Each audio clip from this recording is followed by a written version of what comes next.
They are going to test you, not once, not twice, but repeatedly, strategically, and often when you least expect it.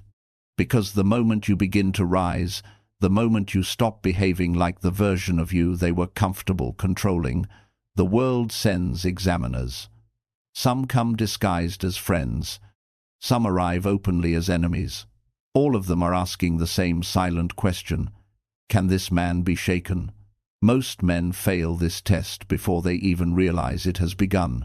They react too quickly. They explain too much. They defend themselves to people who never had the authority to question them in the first place. And in doing so, they reveal the one thing predators search for: emotional openings. Machiavelli wrote that men judge more by the eye than by the hand, because everyone can see, but few can feel. What this means is simple. People are not testing your strength to discover the truth. They are testing to see what you reveal. Every reaction is a confession. Raise your voice, and you confess insecurity. Rush to explain, and you confess doubt. Seek approval, and you confess dependence. The untouchable man confesses nothing. He understands that tests are not obstacles. They are opportunities to demonstrate hierarchy without saying a word. When someone disrespects you, interrupts you, challenges you publicly, ignores you deliberately, or provokes you emotionally, they are not trying to hurt you. They are trying to measure you. And weak men always measure small. They think power comes from retaliation. They think dominance means proving a point. They believe the loudest response wins the battle. But Machiavelli observed something far more dangerous. The man who remains unmoved becomes impossible to control, because control requires reaction. If someone can make you angry, they can guide your decisions. If someone can make you defensive, they can dictate your behavior. If someone can make you emotional, they can predict your next move. This is why provocation is the favorite weapon of small men. It allows them to manipulate larger men into shrinking themselves. You will not give them that satisfaction. The first law of becoming untouchable when tested is this: assume every provocation is intentional. Nothing is random. The disrespect, the passive aggression, the subtle insults disguised as jokes, the sudden coldness, the sudden attention, the attempts to make you jealous, the attempts to exclude you, all of it is data collection. They are mapping your emotional triggers. And, once they find them, they press them like buttons. Machiavelli watched princes lose entire kingdoms because they reacted emotionally to insults instead of strategically to threats. A careless response can cost you years of influence. A moment of anger can erase a lifetime of discipline. The untouchable man understands that every test is a stage. And on that stage, the only performance that matters is composure. When someone tries to provoke you and you remain calm, you reverse the pressure. Suddenly they become aware of their own behavior. Suddenly they begin to question whether their strategy is working. Suddenly they feel exposed. Silence turns the spotlight around. Imagine a man insulting you in front of others, expecting outrage, expecting confrontation, expecting drama. Instead, you look at him briefly, expression unchanged, then continue your conversation as if he spoke into empty air. In that moment, something breaks inside him, because he did not get what he came for. Machiavelli understood humiliation better than anyone. He knew that the deepest humiliation is not defeat, it is invisibility. When a man cannot provoke you, he cannot position himself against you. When he cannot position himself against you, he becomes irrelevant, and irrelevance is death in the social hierarchy. This is why powerful men throughout history mastered controlled indifference. Roman generals faced insults without flinching. Kings listened to criticism without reacting. Strategists allowed enemies to scream while they calculated in silence. They were not passive. They were choosing their battleground. When people test you, they want you to fight on their terms: emotional, chaotic, impulsive. The untouchable man refuses. He moves the battle to terrain where discipline wins and emotion loses. Consider this.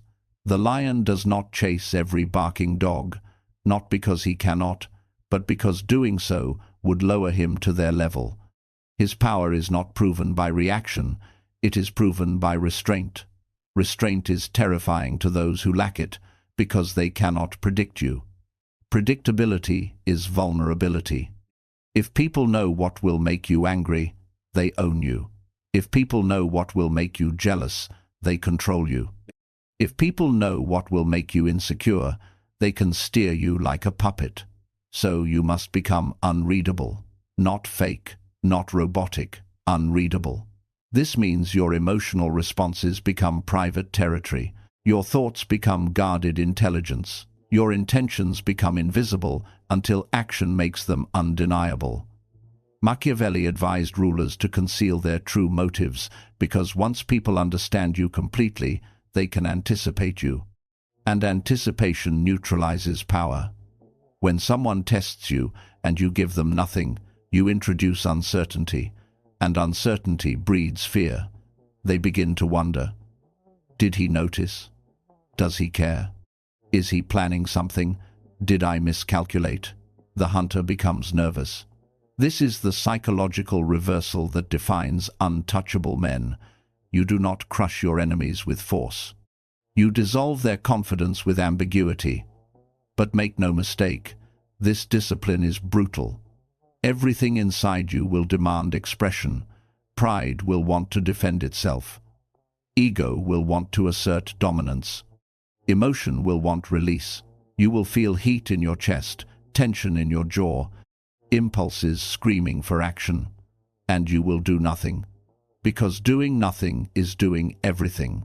You are training your nervous system to obey your mind instead of your impulses. You are forging an inner authority that cannot be hijacked by external events. You are transforming from reactive creature to strategic operator. Most men never reach this level because they mistake emotional expression for authenticity. They believe reacting proves strength. They believe silence is weakness. Machiavelli would laugh at that illusion. Silence is not the absence of power. Silence is compressed power. It is the coiled serpent, the drawn bow, the unsheathed blade waiting for the precise moment that guarantees victory. The untouchable man does not waste energy on demonstrations. He conserves it for decisive actions that change outcomes permanently. So when they test you, you do not pass or fail based on what you say. You pass or fail based on what you refuse to reveal, because the man who cannot be read cannot be manipulated. The man who cannot be manipulated cannot be controlled, and the man who cannot be controlled becomes something rare in this world, a man others stop testing. This is where untouchability begins. There comes a moment when they realize the old tactics no longer work on you. The jokes that used to get a reaction fall flat. The provocations that once pulled you into conflict now dissolve against your calm. The subtle attempts to destabilize you meet nothing but composure. And when that happens, the testing does not stop, it evolves. Because when people cannot control you through irritation, they will try control through confusion. Machiavelli observed that when force fails, manipulation becomes subtle. Enemies smile, critics become friendly. The same people who challenged you begin offering praise, attention, inclusion. This is not acceptance. This is reconnaissance. They are looking for a new entry point. Weak men collapse here because they mistake a change in tone for a change in intention. They relax too early. They assume the game is over. But power games never end. They only change form. The second law of becoming untouchable when tested is this: never confuse friendliness with loyalty. A man who could not shake you emotionally will attempt to disarm you socially. He will compliment you to lower your guard. He will invite you into conversations to study your thinking. He will present himself as an ally so he can observe your vulnerabilities from closer range. Machiavelli warned princes about this exact tactic. Open enemies are predictable, hidden ones are lethal. So the untouchable man treats sudden warmth with the same caution as open hostility. He does not become paranoid, he becomes observant. He listens more than he speaks. He reveals nothing unnecessary. He allows others to underestimate him while he measures them precisely, because information is the real currency of power. When someone tests you through friendliness, they want you to talk. Talking exposes beliefs, insecurities, desires, fears. Every sentence you give becomes a tool they can use later. Every opinion you share becomes a lever they can pull. This is why powerful men speak in controlled fragments rather than emotional paragraphs. They answer without explaining. They acknowledge without committing. They participate without exposing. Mystery protects you. Machiavelli admired leaders who could appear open while remaining internally sealed. They created the illusion of accessibility while revealing nothing of strategic value. People felt close to them, yet knew nothing about them. This drove rivals insane, because humans are wired to trust what they believe they understand. When they cannot understand you, they cannot categorize you. When they cannot categorize you, they cannot predict you. And unpredictability disrupts every manipulation strategy. So when they test you with friendliness, you respond with calm neutrality. Not coldness, not eagerness, balance. You become like deep water, approachable on the surface, unfathomable beneath. But the most dangerous test is still to come. When provocation fails and friendliness fails, they will attempt destabilization through rumor, exclusion, and social pressure. They will question your reputation. They will try to isolate you. They will subtly position others against you to see if you panic. This is psychological warfare at its most sophisticated, because humans fear social exile more than physical danger. From ancient tribes to modern society, exclusion meant death. And that ancient wiring still lives inside the nervous system of modern men. Machiavelli knew this. He saw how quickly powerful figures could be weakened when public perception turned against them. But he also saw something else.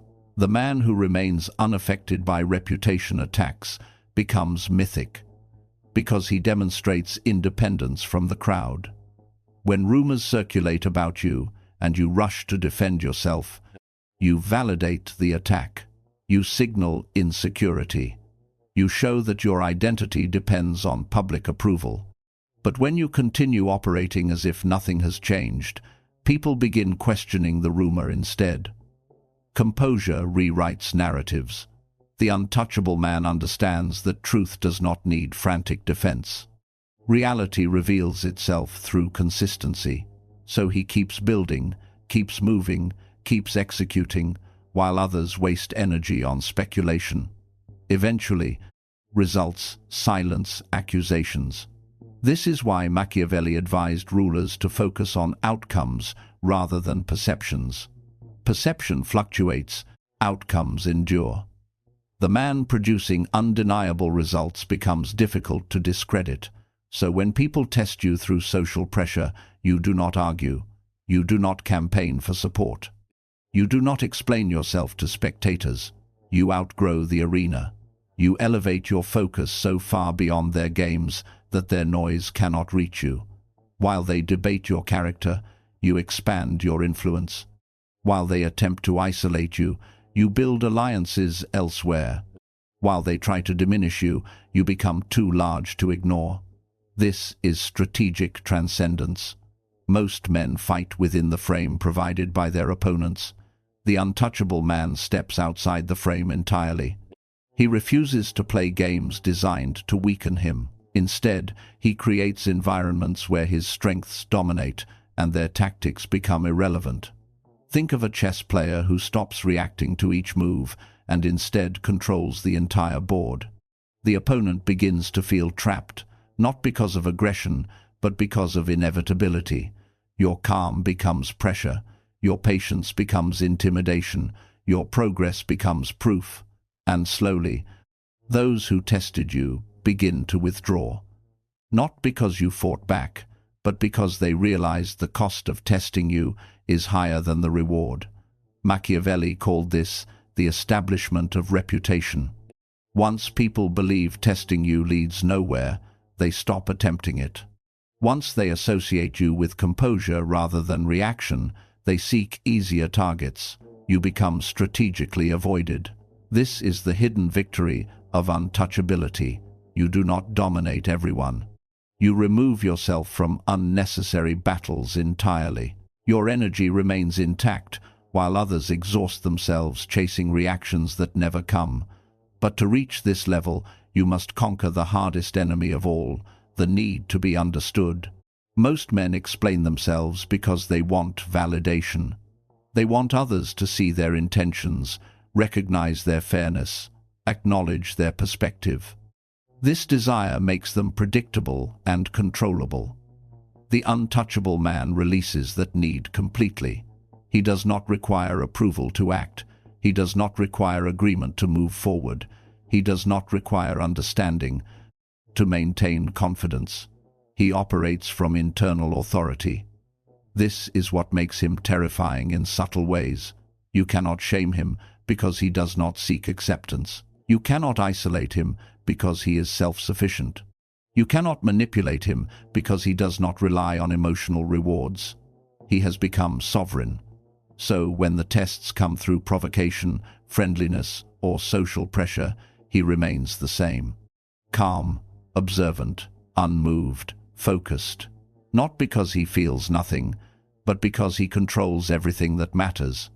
And this is the moment when people begin to sense something different about you. They may not understand it. They may not be able to articulate it. But they feel it. You are no longer reacting like everyone else. You are operating on a level where their tests cannot reach. And that realization marks the beginning of fear. Fear is the final stage, not loud. Fear. Not obvious fear. But the quiet, calculating fear that makes people step carefully around you, choose their words more cautiously, and reconsider actions they once took without hesitation. It is the fear reserved for men who cannot be provoked, cannot be manipulated, and cannot be predicted. Machiavelli understood that true power is not when people love you, and not even when they openly fear you. It is when they respect the consequences of crossing you without ever seeing you lose control. Because losing control reassures your enemies. It tells them you are human in the most exploitable way. It shows them where the cracks are. It proves that beneath the calm exterior lives the same reactive instinct that governs ordinary men. The untouchable man never gives them that reassurance. By the time you reach this stage, the tests become rare. Not because people have become kinder, wiser, or more respectful, but because they have learned through observation that you are not a profitable target. Predators hunt where resistance is predictable. When a wolf encounters prey that does not run, does not panic, and does not behave according to instinct, something inside the wolf hesitates. Confusion interrupts aggression. Uncertainty disrupts the attack. You become that anomaly, the man who does not chase approval, the man who does not react to disrespect, the man who does not scramble to fix misunderstandings, the man who does not perform strength, he embodies it. Machiavelli wrote that men should either be caressed or annihilated because minor injuries invite revenge. What he meant was simple. If you are going to confront someone, do it decisively. Otherwise, remain distant enough that confrontation never becomes necessary. The untouchable man chooses distance, not isolation, not cowardice, strategic distance. He understands that proximity invites friction. The more accessible you are, the more opportunities exist for conflict, drama, and testing. So he becomes selective about where he places himself socially, emotionally, and physically. He does not attend every gathering. He does not engage in every debate. He does not expose himself to environments that reward chaos. Presence becomes deliberate. And when he does enter a room, he brings something most men lack: controlled energy. He is relaxed but alert, calm but aware, detached but observant. People feel it immediately, even if they cannot explain it. Because composure at that level is rare. Most men carry noise inside them: unresolved emotions, insecurities, the need to prove themselves. That noise leaks into their posture, their tone, their eyes. It makes them easy to read. But the untouchable man has silenced the noise, not by suppressing it, but by mastering it. He has faced the discomfort of being misunderstood and survived it. He has endured the urge to react and resisted it. He has walked away from battles his ego wanted to fight, and discovered that restraint builds a different kind of strength. Now, when someone considers testing him, they hesitate. Not because they fear retaliation, but because they sense there will be no reaction at all. And reaction is what they needed. Without it, their strategy collapses before it begins. Provocation without response feels foolish. Manipulation without leverage feels pointless. Disrespect without impact feels embarrassing. So they redirect their attention to easier targets. This is how untouchability becomes self-sustaining. You do not enforce it. You demonstrate it until others accept it as reality. Machiavelli believed reputation was more powerful than force, because reputation travels ahead of you. When people expect composure from you, they approach differently. When they expect unpredictability, they proceed carefully. When they expect nothing from you emotionally, they stop trying to extract it. You become a fixed variable in a chaotic world. But there is one final transformation most men never reach: indifference to victory itself. At first, you will enjoy the feeling of control. You will take pride in your discipline. You will notice how interactions change and feel satisfaction, but eventually, even that fades. Because the true goal was never domination over others. It was sovereignty over yourself. You stop measuring success by how others treat you and start measuring it by how little they affect you. Peace becomes the ultimate indicator of power. Stability becomes the ultimate luxury. Machiavelli studied rulers who conquered nations yet remained slaves to their emotions. He understood that external dominance means nothing if internal chaos still governs you. So the untouchable man turns inward. He refines his discipline. He sharpens his focus. He invests his energy into creation rather than conflict. He no longer needs enemies to feel powerful. He no longer needs tests to prove strength. He becomes a man whose greatest opponent was always himself, and he has already won that war. From the outside, it looks like detachment. From the inside, it feels like freedom. You walk through the world untouched, not because nothing happens to you, but because nothing owns you. Praise does not inflate you. Criticism does not shrink you. Provocation does not control you. You have stepped outside the invisible strings that move ordinary men, and when people sense that, they stop testing you, not because they respect you, because they cannot reach you. This is the final lesson Machiavelli leaves behind: the man who masters himself becomes a kingdom that cannot be invaded. Become that kingdom.